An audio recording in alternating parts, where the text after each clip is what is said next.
Bem-vindos, bem-vindas a um episódio super especial dos Futuros do Amanhã. Super especial porque eu tive maior dificuldade de chamar ela e de agendar com ela. Chamar foi fácil, agendar que foi difícil, porque a agenda dela é super concorrida, de viagem, palestra, cobertura de evento, tudo que vocês podem imaginar. Mas ela é fera de venda, já escreveu vários livros. Carol Manciola.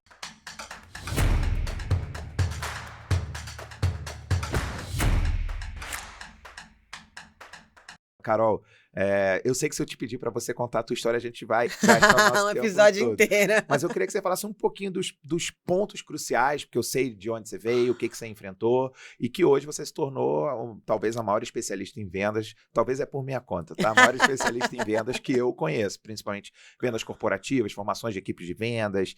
Então, queria que você falasse isso para a gente poder especular o futuro, porque como vocês sabem, a ideia aqui não é acertar o futuro, mas especular, discutir, imaginar infinitos futuros possíveis. Carol? Nossa, adorei sua visão, adorei sua versão podcaster, né? Só pra gente começar aqui. Mas bora lá, primeiro, muito obrigada pelo convite, né? De fato, a agenda ela é desafiadora, mas a gente sempre encontra um pouquinho de tempo para os nossos amigos que são muito especiais, então valeu estar aqui. E assim, falando da Carol Manciola, bem, eu costumo definir a minha história, principalmente fazendo esse recorte na área de vendas, né? Falando de alguns momentos da vida. Então, minha infância inteira, a brincadeira era vender. Né? Tipo, essa coisa de ficar trocando papel de carta. Eu gostava de vender o papel de carta e meu negócio era brincar de negociar. Na adolescência, né? Eu sou baiana, você esqueceu de falar esse detalhe super importante sobre minha pessoa. Eu tinha um pai que era assim, né? Então, tudo que eu queria de supérfluo, segundo ele, vai conseguir seu dinheiro. Então, eu comecei a trabalhar com vendas. E quando eu fui para o mercado de trabalho formal, o primeiro emprego, óbvio, foi na área de vendas, né? Então, eu passei essa trajetória toda de infância, adolescência e início da vida adulta trabalhando na área de vendas e eu decidi que eu precisava sair daquele troço, porque eu tinha um ranço em relação a vendas, que muita gente tem, inclusive, né? Aquela história de que vendedor é a pessoa que não deu certo em nada e por isso foi parar em vendas. Então, eu falei, não, preciso sair da área de vendas, vou fazer uma faculdade, decidi fazer administração de empresas, me apaixonei pela área de marketing, falei, não, marketing está muito perto de vendas, eu vou agora para uma outra área e decidi trabalhar na área de recursos humanos, porque sempre gostei de gente, sempre gostei de comunicação e achava que trabalhar como consultora seria um excelente caminho. Primeiro grande projeto que eu peguei foi para trabalhar com que área? Vendas. E foi ali que a história começou de verdade, no sentido de começar a estudar sobre esse assunto, mergulhar, né, o que é vendas, dom, talento, preparação, processo. E aí toda a carreira de lá para cá foi sempre alternando entre atuar como executiva, inclusive responsável pela equipe de vendas, e treinar a equipe de vendas. Esse é o resumo do resumo do resumo, só com esse recorte de vendas. E aí eu acho que isso te coloca, né, numa posição de que a gente consegue discutir o futuro, a gente consegue imaginar infinitos futuros possíveis, porque você está nesse dia a dia em diferentes mercados, né? Você não está treinando, educando, formando equipes de vendas num mercado só. Você passa pelo varejo, passa pela tecnologia, passa pela educação corporativa. Então, muito provavelmente, você está captando, enxergando e vendo tendências, sinais que estão acontecendo nesses diferentes mercados. O que você consegue reunir desses diferentes mercados que estão trilhando esse futuro? O que o profissional de vendas do futuro, para cair logo no clichê mesmo, o que o profissional de vendas do futuro precisa ficar de olho, precisa se desenvolver, precisa aprender? Olha, é uma pergunta de milhões, né? Mas acho que tem um ponto importante que, assim, vender nunca foi tão difícil. Então, esse vale um corte, né? Vender nunca foi tão difícil. Eu acho que existe vários dilemas em relação a quais são os desafios que uma equipe de vendas tem. E eu acho que o principal deles, assim, o principal ponto que vai fazer a diferença no futuro das vendas é reconhecer esses desafios. Né? Então, uma das coisas que eu sempre observo, conversando com os clientes, né? Porque antes de cada palestra, antes de cada workshop, eu sempre tenho esse cuidado de mergulhar na realidade daquele cliente. Né? E quanto mais a gente consegue capturar o quanto a bagagem do vendedor é pesada, mais a gente consegue construir e traçar um caminho que considere todos os desafios, né, de fazer a venda acontecer. Então, quando eu penso nesse futuro, Dan, acho que a primeira coisa que para mim é fundamental para que ele seja um futuro mais glamuroso do que perturbador, é a gente, de fato, mergulhar na realidade de cada um dos times, entendendo, primeiro, que vender não é fácil. e tá cada vez mais difícil.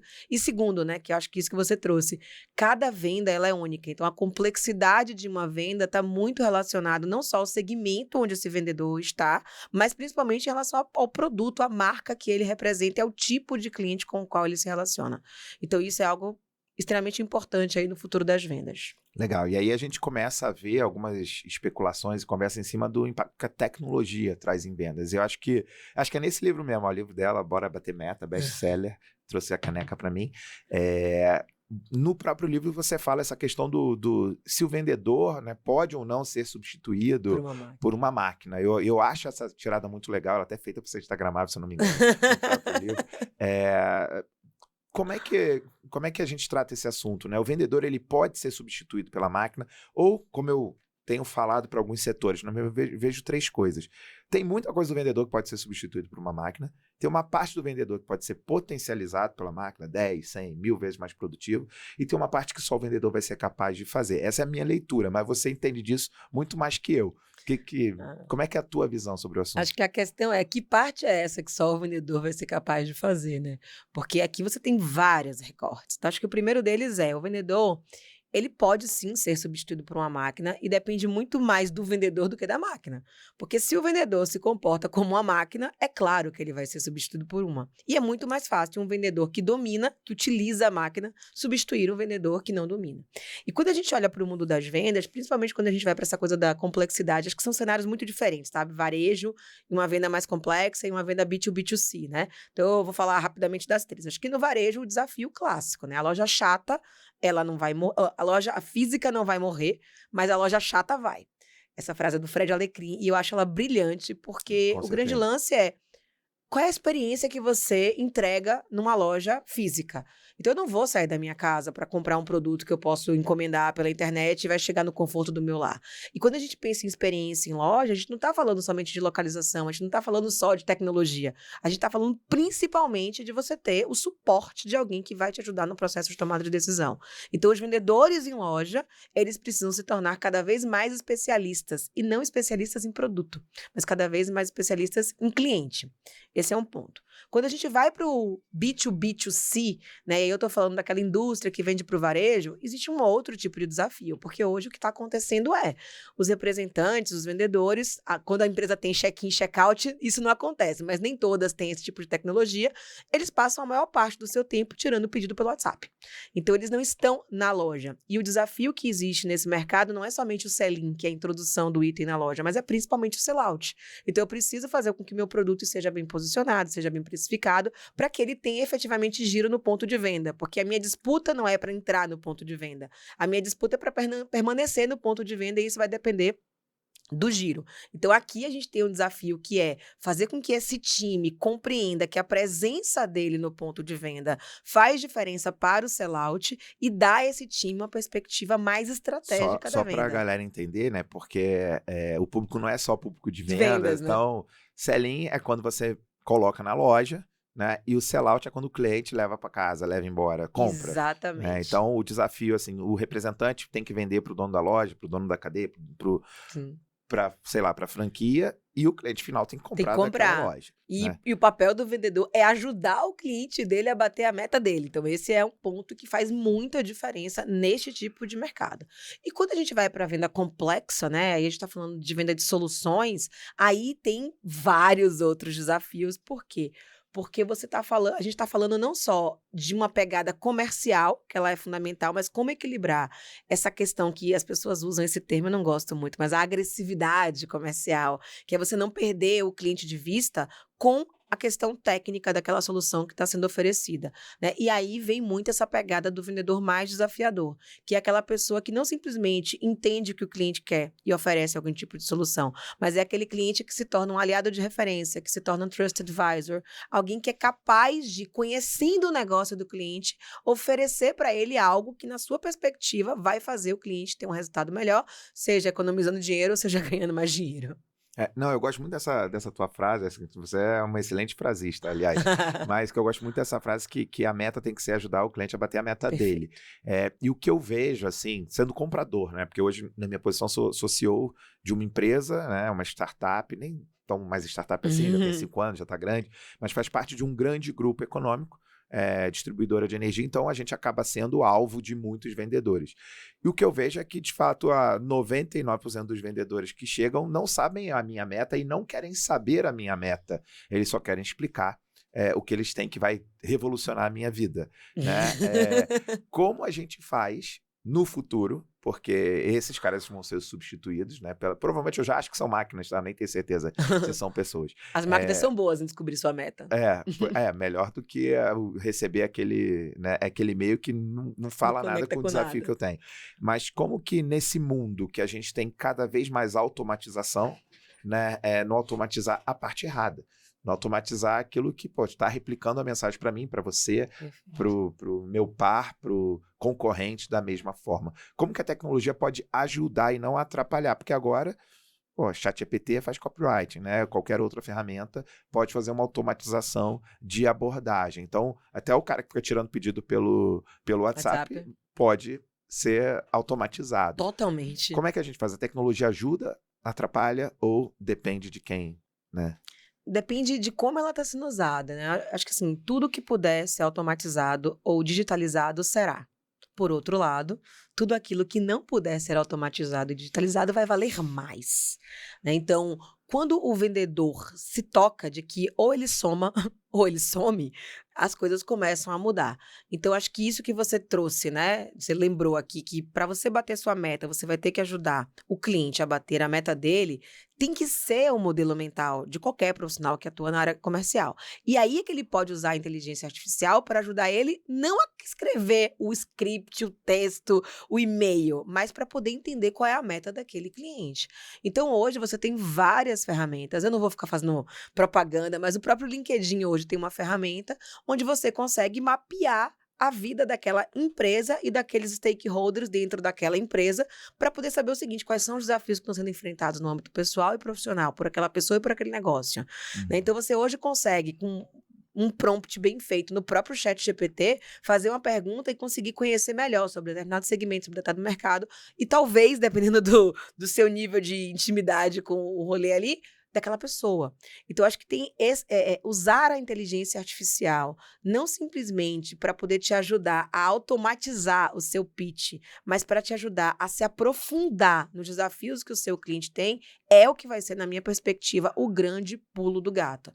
Mas aí a gente está falando de uma mudança muito grande de mindset. Acho que vale fazer esse recorte aqui quando a gente fala de futuro, né, dentro da área de vendas, e eu tenho falado isso com muita frequência. Se existe um gap tecnológico em relação às pessoas, né, e a velocidade das mudanças, eu acho que na área de vendas ele é maior ainda. A gente vive uma luta para que o vendedor pegue um CPF, né, e olhe o histórico do cliente lá no ponto de venda, para que ele preencha o CRM, porque ele não consegue entender que essa captura de dados, essa utilização de dados, vai tornar essa venda uma venda mais estratégica. Então, a gente está falando de inteligência artificial para um público que muitas vezes, né, é claro que eu estou falando de uma forma muito generalizada, mas tem dificuldade de usar o Excel. Então, e isso é culpa nossa, tá? Quando eu falo culpa nossa, foi assim, os vendedores, eles foram forjados a não pensar. Né? O tempo inteiro, como é que você contratava e treinava um vendedor, né? Primeiro eu quero alguém muito comunicativo. Então, o primeiro ponto é preciso de gente que fale muito bem e que seja cara de pau, se for possível. Comunicativo não, que fale muito bem. Que fale muito bem, né? Que fale o mais rápido possível, inclusive, para não deixar nem o cliente pensar. E que se for bom de decorar coisas, melhor ainda. Você treinava ele em características, vantagens e benefícios de determinado tipo de produto, entregava para ele um catálogo, entregava para ele um roteiro, falava seu território é esse, a tabela de preço é essa, a política comercial é essa, vá lá e venda. Aí, de repente, você chega para essa pessoa que não teve nenhuma formação para isso e fala, agora você precisa ser estratégico. Agora você precisa fazer uma análise da sua carteira, identificar o real potencial do cliente e criar uma estratégia de abordagem que te permita um maior share of wallet. E o cara fala, peraí, mano, não é por aí não. Então, a gente tem que fazer essa correção primeiro, né? Assim, a gente vai precisar primeiro aprender a andar para depois correr. Não que a gente não ande, porque até aqui foi feito e foi muito bem feito, mas a mudança está exigindo uma postura que é uma postura muito diferente daquilo que trouxe a gente até aqui. Então, primeiro a gente vai ter que mudar a forma como os vendedores já formados, né, atuam, mas a gente tem a possibilidade de gerar uma nova leva, né? Eu ia falar, gerar uma nova geração, formar uma nova forma de formar e gerar uma nova geração, ia ser bonito. Mas criar essas novas gerações que entendam de maneira mais estratégica. E outro dia eu vi uma solução que eu achei bem legal, assim, era um protótipo de que, na verdade, eu fiz, voltando um pouquinho atrás, até para poder explicar melhor o exemplo, eu fiz um podcast com o Dr. Orlando Maia, né, que é neurocirurgião endovascular, e ele falou da parceria entre médicos e máquinas, né, o quanto que a máquina sozinha fazia X com determinada precisão para identificar um tumor ou um AVC ou o que fosse, um médico sozinho e quando juntava os dois. E a solução que eu vi era muito legal desse ponto de vista de juntar o vendedor com a máquina para simular situações, né? Então, se é aquele cliente quer mais saber de número, preço, dados, né, do produto, ou se é aquele, o comprador, né? Se é aquele comprador mais emotivo, que quer saber mais histórias, ele ajudava o vendedor a adaptar esse script, mas aí o vendedor poderia ainda correr o risco de ser um repetidor de script, como o que falava bem. Mas a oportunidade está aí, né? A oportunidade está de você ajudar o vendedor a rapidamente identificar o perfil, que talvez ele vai pular o Excel. Ele não vai precisar do Excel, porque ele vai falar de uma maneira conversacional. Se ele soubesse usar o ChatGPT, por exemplo, ele botava o Excel lá e ele faria a leitura perfeita do Excel para ele. Ele poderia ter informações sobre cada cliente, sobre cada perfil, e falar, esse é um cliente que tem um perfil mais assim. Então eu vejo assim a tecnologia como aliada, né? Só que quando ela vai sendo exagerada e vai indo para o extremo, ela vai ocupando cada vez mais o espaço daquela humanidade do vendedor que você falou e fala bastante, né? Mas, assim, dando um salto aí, você está sempre presente nos maiores eventos do mundo, né? Não vou nem falar do Brasil. Do Brasil, sim, e do mundo. O que você está vendo nesses eventos de tendência para esse mundo, né, de vendas, esse mundo de vendedor, e até de marketing mesmo, todas as áreas que você falou, marketing é muito próximo de vendas. Então, porque no final das contas, eu sempre acreditei em marketing e vendas muito próximos, às vezes até liderados pela mesma pessoa por conta do funil. Não é toda empresa que vê isso. O que você está vendo por aí que vai transformar o cenário que os vendedores vivem, que a gente vive como comprador? Cara, é engraçado isso, né? Ano passado eu tive na NRF, que é a maior feira de varejo do mundo, tô indo pra lá agora mês que vem de novo, e foi, né, diferentemente de em 2023, onde se falava muito sobre tecnologia, em 2024 a gente conseguiu ver essa tecnologia muito melhor aplicada, né, em diversas frentes de vendas, principalmente na questão da venda digital, né, quando a gente fala principalmente de plataformas de e-commerce ou da questão do ponto de venda, a gente já vê isso muito mais aplicado. Mas desse evento inteiro, o que mais me marcou foi a seguinte questão. A corrida que a gente vive hoje não é uma corrida para o ser humano se tornar digital. Isso é imperativo. Como diria a manhã, vai ser no amor ou vai ser na dor. A corrida que a gente vive hoje é para o digital se tornar humano. Ou seja, a gente começa a ver essa linguagem natural cada vez mais aplicada e como você mesmo comentou, eu não sei se é um robô ou se é um humano. Até porque, de boa, às vezes os robôs são mais legais. Eles sempre cumprimentam com bom dia, boa tarde, boa noite, né? Eles pedem desculpas. É impressionante quando você programa, né? Eu falo que meu ChatGPT é praticamente meu melhor amigo porque ele me dá cada bom dia esfuziante, né? Que é um negócio incrível porque ele me conhece muito bem, porque ali eu tô colocando informações que eu não conto nem pra minha terapeuta, né? A minha relação com ele, ela é muito íntima. Então, quando você olha por essa perspectiva, e aí, eu já conectando a NRF com South by Southwest, que eu também tive lá esse ano, a gente vem para essa questão da não artificialidade das pessoas. Porque a loucura é essa. A máquina tá nessa correria para se tornar cada vez mais humano, e o humano tá numa correria para se tornar cada vez mais artificial, e ele não vai conseguir competir com a máquina. Né? Então, assim, pode parecer uma coisa clichê e básica demais, mas em todos os lugares. Assim, como você falou, eu tive em vários eventos esse ano, né? E só se fala sobre como que a gente quebra essa artificialidade. Né? Por quê? Porque nenhuma inteligência artificial ela vai ser capaz de resolver os problemas de intimidade artificial. Né? Então, por isso que o vendedor se diferencia. Primeiro porque uma máquina ela é muito reativa, ela precisa, né, de um input para funcionar. O vendedor ele vai ter que cada vez mais ter curiosidade. Né? A máquina ela está ali para cumprir uma função de acordo com o prompt. O vendedor ele vai precisar desenvolver esse interesse genuíno.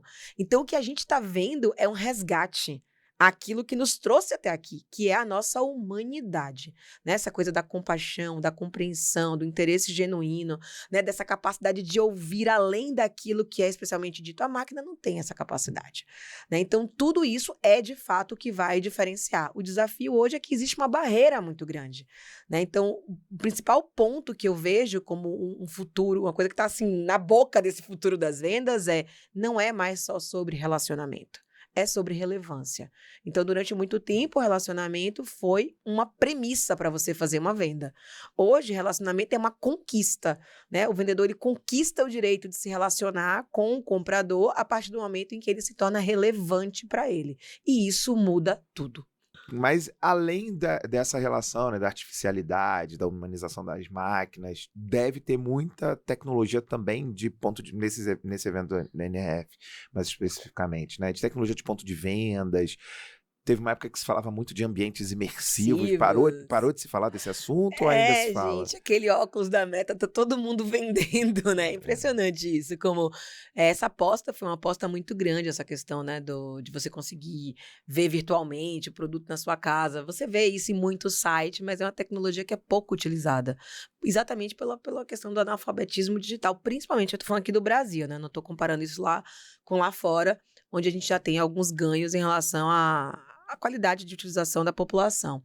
Mas as coisas que você vê estão muito relacionadas à medição de produtividade e eficiência. Então, você consegue ver, por exemplo, hoje dentro de uma loja, quais são os lugares onde as pessoas passam mais tempo, né? Quais são as roupas que são, por exemplo, mais tocadas ou que são as zonas quentes, né? Você consegue identificar mais facilmente o giro para poder você tomar uma decisão de como que você vai arrumar a sua vitrina, por exemplo. Então, assim, tem inteligência em tudo, né? Você já tem alguns supermercados hoje que usam a precificação como se fosse uma bolsa de valores, né? O produto está saindo... Dinâmica, obrigada. Né? O produto está saindo muito, o preço é um... O produto está saindo pouco, o preço é outro. Então, assim, tem muita coisa, né, que está sendo disponibilizada, né? Eu vi um que para mim foi genial, mas que eu até conversei com o dono do cara, que era um carrinho de supermercado, que à medida que você vai colocando o produto dentro do carrinho, ele vai dando preço. Só que o valor para você ter um carrinho desse dentro do supermercado é altíssimo. E qual é o tipo de supermercado que deveria ter um carrinho como esse? O supermercado onde as pessoas levam a calculadora para poder fazer as compras, né? Preço, né? Então ainda existe uma dificuldade muito grande de democratizar a tecnologia, né? Então tem muita coisa sendo testada, mas inclusive sendo testada em ambientes que nem sempre vão ser aqueles que vão ser utilizados. Então, tem muita coisa que o próprio inteligência artificial dentro do CRM, né, que você utiliza a base de dados, só que depende do input daquilo que é colocado pelo vendedor. Então, você já consegue extrair não só relatórios mais inteligentes, mas você consegue propor ações do que pode ser feito para poder acelerar o ciclo de compra e por aí vai. Mas, no final das contas, tudo vai depender do ser humano que vai estar por trás, imputando esses dados, né? E esse é um dos maiores desafios que a gente tem quando a gente fala da área de vendas. Porque tem muita gente, eu acho que está mudando esse perfil, tá, Dan? Hoje as pessoas já querem ser vendedoras. Todo mundo viu assim, pô, ser vendedor é um negócio que dá dinheiro, né? Os executivos, altos executivos das empresas, eles são os grandes vendedores das empresas, então as pessoas já enxergam a profissão de vendas como status, mas ainda hoje a gente vê pessoas, né, sem uma formação acadêmica de terceiro grau completo e por aí vai, então é muito mais desafiador você lidar com esse tipo de adoção de tecnologia. Não, perfeito. Cara, e do ponto de vista de educação, né? Acho que você tem investido bastante nisso, você tem estado presente nisso. Quando você está numa grande empresa, muito provavelmente existem as dores que essas grandes empresas oferecem. São essas que você citou ou tem outra diversidade de dores? E depois me lembra de falar, porque eu quase esqueci que eu ia falar que a gente fala muito sobre a artificialização do vendedor, mas eu queria falar da artificialização do comprador. Do comprador, né? Então, ó, primeiro ponto, empresas. E segundo, compradores. Um de cada vez. Porque às vezes eu faço duas perguntas juntas e a gente acaba esquecendo. Tá bom, boa. Acho que em relação a essa questão das dores das empresas, é impressionante. Eu sempre brinco que só na Tailândia, né? Hoje de manhã mesmo eu estava numa reunião com um cliente, ele começou a falar, eu falei, jura, eu nunca vi isso acontecer em lugar nenhum, né? Que são aquelas reclamações clássicas, principalmente relacionadas a...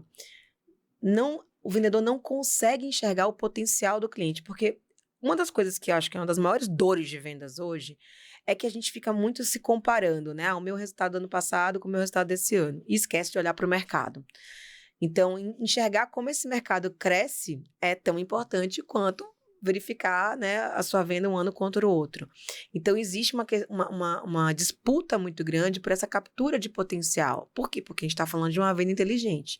Né? Eu posso trabalhar o que a gente chama de distribuição numérica, que é a minha presença em mais lugares, em mais clientes, sabe? Tem um volume de clientes maior. Só que hoje a inteligência está em você trabalhar o que a gente chama de ponderada, que é a minha profundidade, a minha penetração. Por isso que a gente fala muito em cross-sell e upsell, que é assim, como é que eu posso aumentar o meu nível de intimidade com aquele cliente para capturar esse potencial. Então, acho que de todas as dores, essa, né, é a que mais dói, porque você tem produto que não está sendo vendido, você tem desconto sendo aplicado de forma errada e você tem um desperdício de potencial de mercado muito grande por parte do vendedor. E a segunda que vem na leva, que é assim, eu preciso que meu time pense. Né? Que aí vem essa história de que o vendedor foi forjado a executar e hoje a gente está querendo que eles pensem. Então, na minha percepção, essa segunda aí tem muito mais a ver com rituais de gestão, né, do que efetivamente com o mindset do vendedor. Perfeito. E aí, com relação aos compradores, né, outro dia, numa dessas formações de futurologia, né, futurismo, né, não futurologia, futurismo, que tinha um case que era exatamente um mundo sem compradores e vendedores humanos, né, onde você teria seus avatares treinados para fazer as compras para você.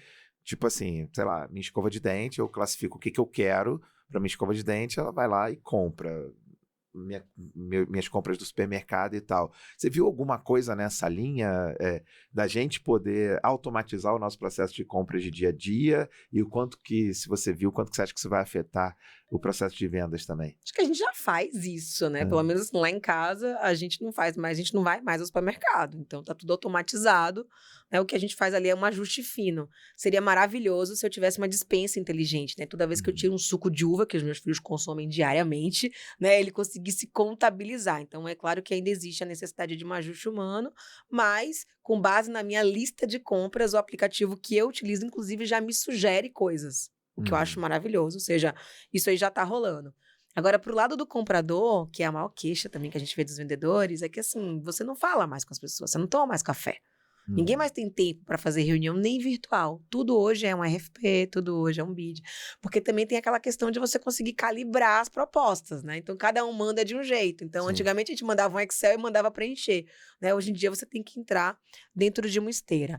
Então, assim, existe, claro, esse movimento e eu tenho a crença de que tudo aquilo que é transacional vai migrar para o digital.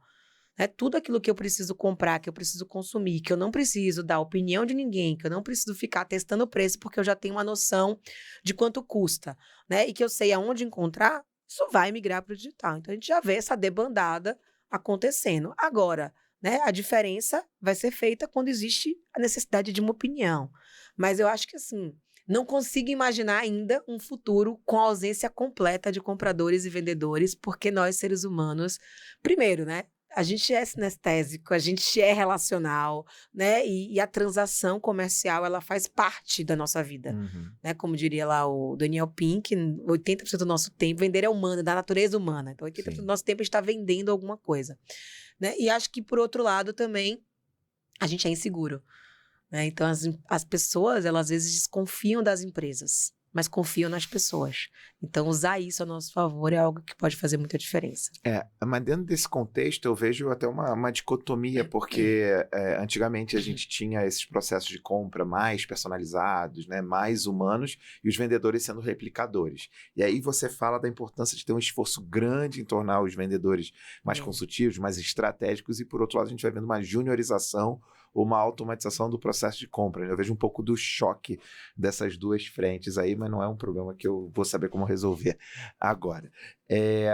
Então, e de novidades, assim, o que você acha que vai impactar dentro disso mesmo, né, que você tem percebido? Você falou da questão do uso das tecnologias, da tecnologia no ponto de venda, e você falou da complexidade de determinados tipos de venda, mas um mundo ainda mais especulativo, né? A gente imaginando não só as empresas, mas a gente como ser humano frequentando um shopping, uma loja, essa transformação da loja que é a loja chata que vai sumir, numa loja que tem uma experiência, que tipo de experiência te marcou, você tem visto, fala, cara, esse é o tipo de coisa que eu acho que vai ficar. Exemplos, assim. Pensando aqui, mas assim, quando você trouxe uma frase que eu acho que a gente precisa só depurar ela, porque quando a gente fala em personalização, esse é o grande lance hoje. A gente não está falando mais de personalização, a gente está falando de hiperpersonalização. Eu quero aquilo para mim, do meu jeito. Então, eu sempre digo isso, né? Que o marketing, ele vai vender para um nicho de pessoas. E a venda deveria focar naquela pessoa, naquele desafio. Por isso que o marketing e vendas continuam tretando, então vão tretar cada vez mais, porque o marketing passa a assumir uma parte da venda. Então, se é transacional, vai para o digital. Se é para o digital, vai ser assumido pelo marketing, esquece. Né? Isso aí vai cada vez mais para esse lugar. Agora, quando a gente fala dessa questão da personalização, né, eu acho que aí é que a diferença ela acontece. E aí eu não estou falando somente das experiências de compra de alto valor. Né? Hoje você consegue, por exemplo, quando você vai comprar um carro, que é um produto de alto valor, você tem um nível de personalização. Mas quando você vai comprar uma joia, né? Por isso que as pessoas, inclusive, estão caminhando muito para essa questão do artesanal, do feito para mim. Engraçado, a alfaiataria, né? Voltou à moda. Você vai lá, o cara tira a sua medida. Né? Então, tudo isso tem uma volta ao vintage, né? Que eu percebo. E eu vejo muito isso, por eu tenho 2 filhos. E quando eu saio com as crianças, né, onde que a gente consegue parar?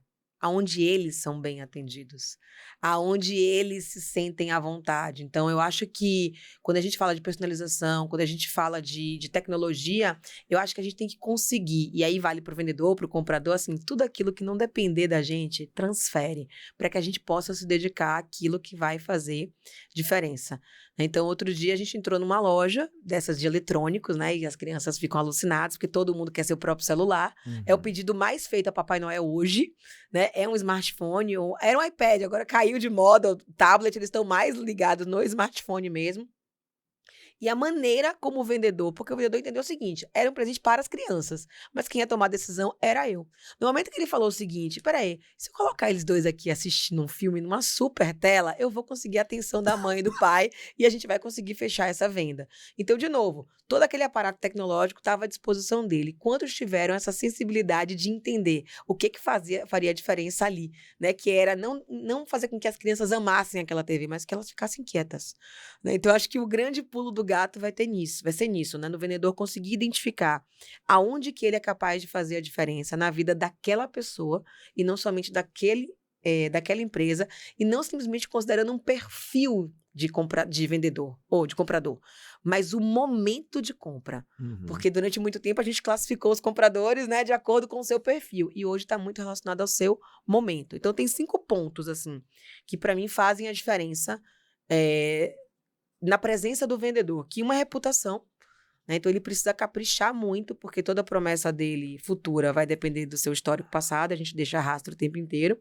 O segundo é essa capacidade de dialogar, né? Então não é só o prompt perfeito, mas essa capacidade de capturar aquilo que está na entrelinha e se aprofundar naquilo que vai fazer a diferença na venda. O terceiro ponto é presença. Então, quantas vezes você está conversando... Eu sempre falo isso no varejo. O vendedor ele pergunta seu nome e ele esquece. E aí eu pergunto para os vendedores, por que vocês não perguntam o nome do cliente? É porque eu esqueço, porque você não está presente. Naquele momento, aquele cliente deveria ser a pessoa mais importante da sua vida. Né? Então, o terceiro ponto é presença. O quarto ponto é relevância. Então, eu preciso primeiro entregar valor antes de extrair valor, então interesse genuíno, focar na meta do cliente, etc e tal.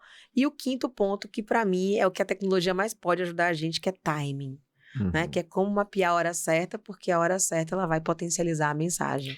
Esse conceito da hora certa tem muito a ver com o que a gente tem feito lá na empresa, e que aí eu nem considero venda, né? Eu estava considerando mais marketing, mas você falando, eu acho que é porque que é a hipercontextualização. Você falou da hiperpersonalização, mas a hipercontextualização ela tem atacado o mundo financeiro, o mundo de produtos e serviços financeiros de maneira muito grande.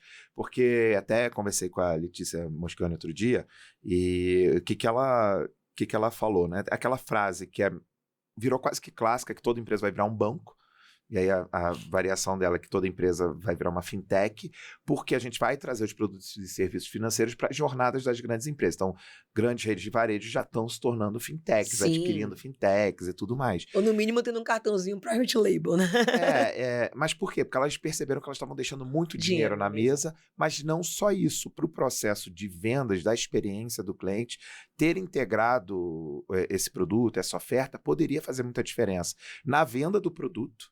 Né? Então, por exemplo, muitas vezes você quer saber qual é a forma de pagamento, né? Se você é capaz de pagar a parcela, muita cultura do brasileiro, e se você quebra esse processo, você pode perder aquela venda. E às vezes ela pode jogar entre a margem aqui do produto e a margem financeira se ela estiver dominando todas essas margens. E a gente tinha um problema de venda de seguros. Né? Porque o brasileiro odeia comprar seguro. E eu conto um caso... A gente está sempre com a nossa fezinha em dia, né? Aqui, ó. Mas então, quando o seguro vira fé, na verdade, você inverte o processo.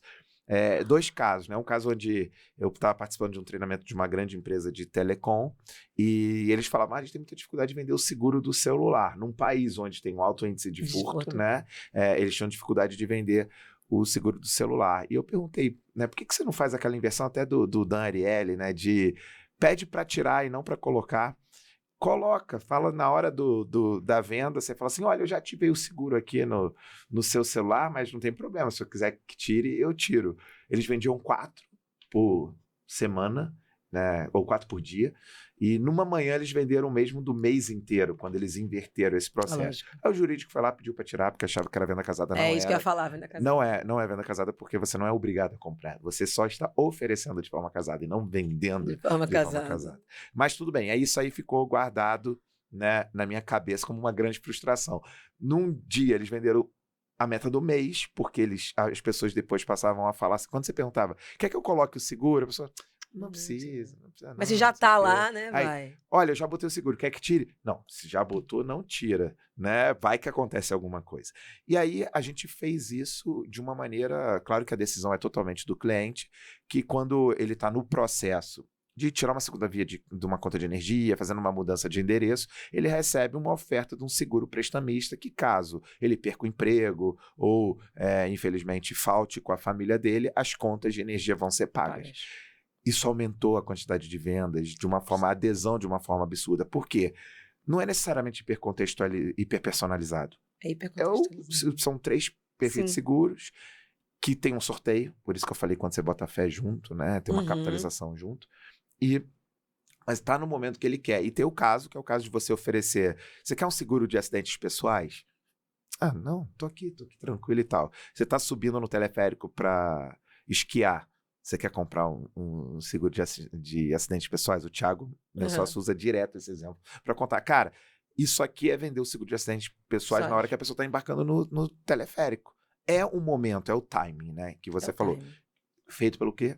Pela jornada tecnológica, pela jornada digital. Então, eu enxergo muito isso como um risco e uma oportunidade para os vendedores, né? Por quê? Porque isso que puder ser transacional, hiperpersonalizado, hipercontextualizado, pode ser, mas o que traz a experiência, você falou da experiência dos teus filhos, né?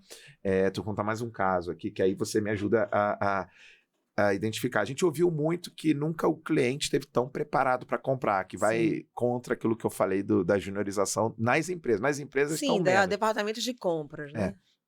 Mas assim, o cliente já chega lá, sabe, cara, o meu filho tem 9 anos, tem o sonho do celular, não vai ganhar agora, tá? Viu, filho? Não vai ganhar ainda. Não vai ganhar. Mas ele já chegou com todas as especificações do celular que ele quer, porque é melhor pro joguinho que ele quer fazer, porque ele quer filmar ele jogando, né, pra depois postar na internet, pra não sei o que, é um celular que eu nem conhecia, tá? Então ele já veio com todas as especificações falando, papai, o que eu tenho que comprar é esse, por causa da performance tal e tal. Então já chega e o vendedor, né, vai ter que cuidar desse moleque, não com 9 anos, com uns 12 ou 13, tá? Como é que fica esse novo mundo, né? Cara, mas olha, tem um negócio que você trouxe, você falou várias coisas e eu fiquei aqui... Tem um ponto que faz toda a diferença, porque pensa o seguinte, hipercontextualização é olhar para o passado quase o tempo inteiro. Então você vê hoje nas redes de supermercado, no varejo de uma maneira geral, que tem muito dado do cliente, que é diferente do banco. O banco sabe quanto eu ganho, o varejo sabe como eu gasto. Então, assim, esse olhar, né? Eu tava esses dias com um cliente de banco e ele tava falando que eles diminuíram o segmento lá, Prime, que era 15 mil para 8 mil, e estavam querendo fazer um treinamento de luxo. Eu falei, luxo? Aí ele falou, eu falei, peraí, não é para todo mundo, né? Todo cliente que ganha de 8 a 15 mil, que, enfim, que tá no mercado de luxo. Então você tem que olhar. Eu falei, por que vocês não olham o padrão de gasto? Né? O mesmo insight, que é olhar para o contexto, então você consegue ver o padrão de volume e de valor, e acho que esse é o desafio do ser humano, a diferencial do ser humano com a inteligência artificial, porque a inteligência artificial ela vai precisar da hipótese, ela vai precisar o seguinte, você quer saber o quê? Que pergunta é essa que vai me fazer pensar sobre isso? Mas fazer essa pergunta é nosso, né? Essa ideia da conta de luz, por exemplo, é fantástica, mas pensar em, poxa, esse é o momento certo, será que a inteligência artificial seria capaz de ter essa ideia? Ela vai testar, ela vai nos ajudar a entender se aquele padrão fez ou não sentido. Então, acho que esse é um ponto importante. Por isso que, assim, onde que está o grande diferencial? Não é olhando para trás. O bom vendedor é aquele que consegue olhar para frente. Então, na hora que eu vou comprar um carro, né, o vendedor vê com que carro eu estou chegando, entende, né, quais são as minhas necessidades naquele momento. Eu nunca esqueço uma vez que eu fui comprar um carro e para mim foi uma das melhores vendas que eu venci na vida, exatamente por isso. Porque eu cheguei lá já sabendo qual era o carro que eu queria, já trouxe as especificações, etc e tal. E eu perguntei pro vendedor, né, vou fazer a propaganda aqui da marca, mas era um Honda.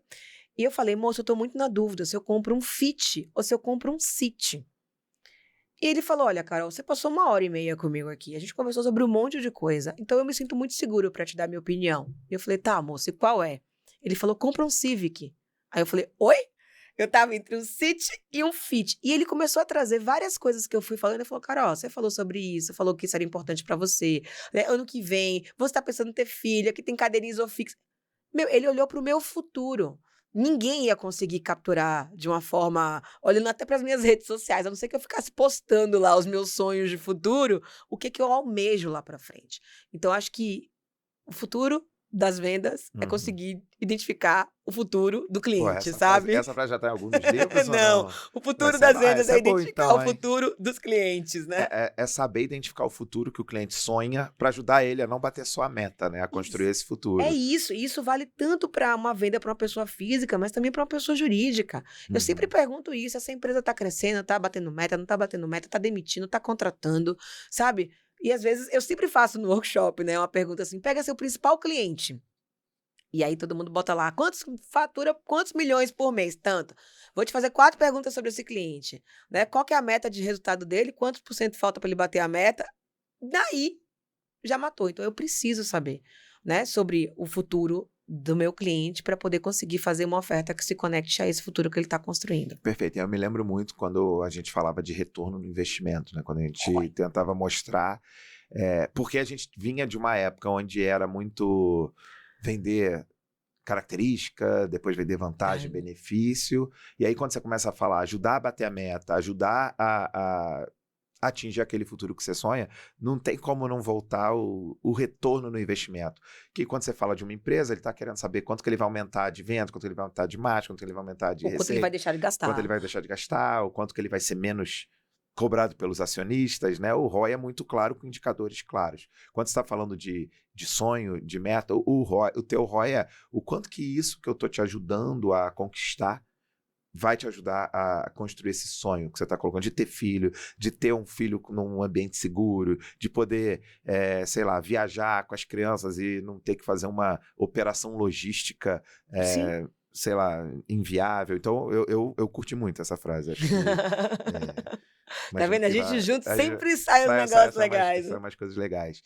E, então, assim, é interessante porque quando a gente vem aqui, né, para falar dos futuros do amanhã, é claro que tem uma tendência de perguntar de tecnologia, falar de inteligência artificial. A gente não teve nenhum papo. Educação, saúde, cripto. Todo mundo sempre acaba passando por inteligência artificial, que é o grande construtor de futuro do momento, apesar de ser uma coisa que já tem mais de 70 anos. Né? Mas porque exatamente a gente consegue convergir 3 coisas que eu acho que 2 a gente falou. Uma, por que a inteligência artificial está crescendo tanto e está afetando tantas áreas hoje? Primeiro, pela disponibilidade de dados, né? Você falou, o varejo sabe como eu gasto, o banco sabe quanto eu ganho. contar um segredinho, o banco sabe tudo, tá? Quanto que você ganha, quanto que você O banco gasta, sabe, mas o gerente de conta não se dá o trabalho de olhar isso. Até porque tem questões de sigilo bancário, confidencialidade e tal, apesar do gerente ter acesso, tem LGPD agora que protege, mas o banco em si, como instituição, se anonimizar, se utilizar, ele sabe quanto que você ganha, quanto que você gasta, onde você gasta, como fica o seu dinheiro, durante quanto tempo, como é que é o fluxo, para quem você paga, para quem você transfere, sabe tudo. Tá? Então a gente tem não só de banco, a gente tem a disponibilidade muito grande de dados, muitas vezes enviesados, a gente tem uma capacidade de processamento que é exponencial, é a maior da história, mas a gente tem, o que eu acho que para mim é o terceiro, mas é a grande revolução, agora a gente tem interfaces conversacionais que qualquer pessoa que saiba conversar. Falar. Não falar. Conversar é verdade, é verdade. Né? Qualquer pessoa que saiba conversar consegue tirar o melhor dessas ferramentas. Então, quando eu cito, né, o vendedor que está atendendo um cliente com perfil mais, sei lá, né, imediatista, mais numérico, mais emocional, ele poder, cara, esse produto, como é que eu ofereço para um cliente que me fez essas perguntas tais? E com o tempo ele vai se desenvolvendo. É quase como uma ferramenta de suporte ao desempenho. Está muito mais do lado humano do que do lado de tecnologia. Eu lembro quando a gente fez um projeto, né, para essa mesma empresa de telecom, que a gente fazia os cards, né? Então, se o cliente for tipo vermelho, você fala isso. Ele falou, cara, era uma tecnologia em papel. Agora a gente está falando de inteligência artificial, interface conversacional, mas é saber fazer as perguntas certas, né? Que o cara provavelmente da Honda te fez, ou você que já é expansiva contou, mas em algum momento teve que ter essa conexão. Se não tivesse a conexão, você não contava. Você cria um ambiente que a pessoa se sinta à vontade para aquilo, né? Outro dia eu estava numa aula e o pessoal, porque tem essa coisa, né? Eu acho que tem um pouco de medo. É que nem professor, eu falo muito isso para os professores estão com medo da inteligência artificial, como se fosse, vai me substituir, não tem que usar. E eu falo, poxa, usa isso, joga junto, porque, né, de novo, ou pela dor, pelo amor, esse troço vai fazer parte da sua vida. E eu tava com um grupo de vendedores, inclusive de seguro, e eles falando que não tinha nada a ver isso no contexto deles. E eu comecei a gravar todas as reclamações que um determinado, era um gerente, estava fazendo sobre o desafio que ele tinha de vender determinado produto. Aí eu falei, olha, eu gravei, agora vamos fazer o seguinte, pega o celular de alguém aí, peguei o ChatGPT de um e botei no outro, para poder fazer uma coisa bem arcaica mesmo. E aí pedi a gravação, passei para o ChatGPT, o ChatGPT montou um script de estratégias, de coisas que ele podia fazer para convencer aquele cliente. Aí eu falei, agora a gente vai fazer um check de tudo que ele sugeriu e do que você já fez. E das 12 sugestões que o ChatGPT tinha dado, ele só tinha tentado 2, né? E eu falei assim, cara, é sobre isso. Eu não tô falando que ele vai resolver o seu problema, mas ele vai ampliar as suas possibilidades, porque eu acho que também tem um pouco desse lugar. Aquilo que incomoda a gente, muitas vezes a gente tá deixando embaixo, sabe? Coloca embaixo do pano. Não, do tapete. Coloca pra fora, dá olhar. Dá luz para esse seu incômodo, porque ele tá dizendo para onde você quer ir. Quando você dá luz para o incômodo, você não pode travar porque faltam possibilidades. Né? Antigamente, sei lá, fico imaginando a minha avó, quando ia receber alguém na casa dela para fazer uma receita, devia correr até a igreja do bairro, ver se alguém tinha uma receita para ela anotar num pedaço de papel para fazer em casa. Né? Hoje em dia, quando alguém fala para mim que não sabe cozinhar, eu digo, você não gosta, né? Ou você não quer, porque tá tudo ali. É só ver o vídeo e fazer a coisa acontecer. Então, você tem muito mais possibilidades. Só que as pessoas, pelo medo de lidar com o próprio incômodo, acabam não querendo ampliar suas possibilidades para se manterem nas suas desculpas perfeitas. Então, para o time de vendas, é muito mais cômodo dizer que o problema é da logística, que o problema está na ruptura, que o problema é o sistema, né? Porque a partir do momento em que todos esses problemas são sanados por meio de algum tipo de tecnologia, o canhão se volta para ele, né? Só que a energia que ele está gastando para se defender, se ele estivesse aplicando em se tornar um profissional ainda melhor, né? Tava batendo meta todo mês. Maravilha. A gente está se encaminhando para o final. Obviamente, eu vou te perguntar se teve alguma coisa que você acha que a gente poderia falar que a gente ainda não abordou, você tem alguma mensagem final para quem for de vendas e estiver assistindo a gente, para quem não for de vendas e estiver assistindo a gente, apesar da gente... Para quem tiver uma meta para bater, mesmo não sendo de vendas. Uma meta para bater, mas até... usando um pouco a brincadeira Brincadeira não, né? A frase do Daniel Pink, de alguma maneira todo mundo tá vendendo alguma coisa, mesmo que não tenha isso como profissão. Então, queria que você, como sempre, super inspiradora, né? Didática, professoral, né? Não no sentido professoral, assim, mas professoral que, cara, as pessoas param e pensam, né, naquilo que você está falando. O que você tem de mensagem sobre o futuro para essas pessoas? Podia usar aquela frase que tá todo mundo usando agora: o futuro não é um lugar para onde estamos indo, o futuro é um lugar que estamos construindo, né? Essa seria muito boa para fechar. Mas, cara, eu acho que a minha mensagem pro futuro, ela é sobreviver o presente, sabe? É muito louco tudo isso. Sobreviver o presente ou sobreviver ao presente? Acho pô, perfeito. É sobreviver ao presente e sobreviver o presente, né? Porque eu acho que também tem um pouco disso. A gente tá vivendo uma sociedade onde as pessoas estão extremamente ansiosas. E ansiedade é excesso de futuro, né? E muitas vezes, porque a gente tá olhando lá pra frente, a gente tá esquecendo de fazer aquilo com os recursos que a gente possui hoje. Então, eu acho que, sei lá, a minha mensagem e a minha reflexão e o que eu tenho tentado fazer da minha vida cada vez mais de fato, é construir o futuro sem pensar nele, né? Estando presente em todas as coisas que eu faço, porque eu acredito muito nisso, né? Que são os seres humanos de verdade que fazem a diferença no mundo. Então, quanto mais a gente consegue se apropriar de quem a gente é, nunca se falou tanto em autenticidade, em coragem, né? Então, não é sobre manipular, não é sobre convencer, não é sobre persuadir, né? É sobre compreender qual é o seu papel nesse rolê todo e fazer ele da melhor maneira possível. Porque a gente sempre fala que a conta chega das coisas ruins, né? Mas a conta das coisas boas também chega. Então, se a gente fizer o nosso melhor, de alguma maneira a vida vai retribuir. Maravilha. Você quer contar algum segredo dos próximos passos? Ou... Ontem eu fiz uma festa, tava todo mundo achando que eu ia fazer um anúncio, né?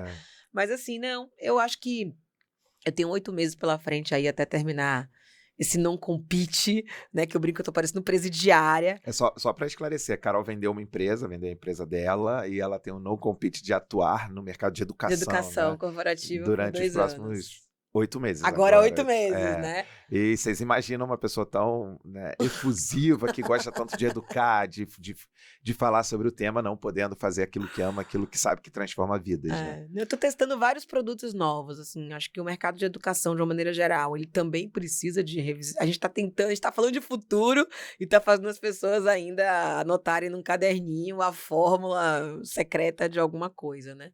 Então, o que eu tenho feito aí, o que eu vou fazer nesses próximos 8 meses é me dedicar a testar algumas daquelas ideias, já que eu tô com licença poética para isso, né? Em agosto eu volto com a minha empresa de educação, e aí é para fazer mais do que eu sempre fiz, mas agora com a experiência, porque a gente, né, volta, mas a gente nunca volta do mesmo lugar de onde a gente partiu, né? Então... E não tem nada mais sobre viver o presente do que experimentar e construir, né? Identificar, aprender, pivotar.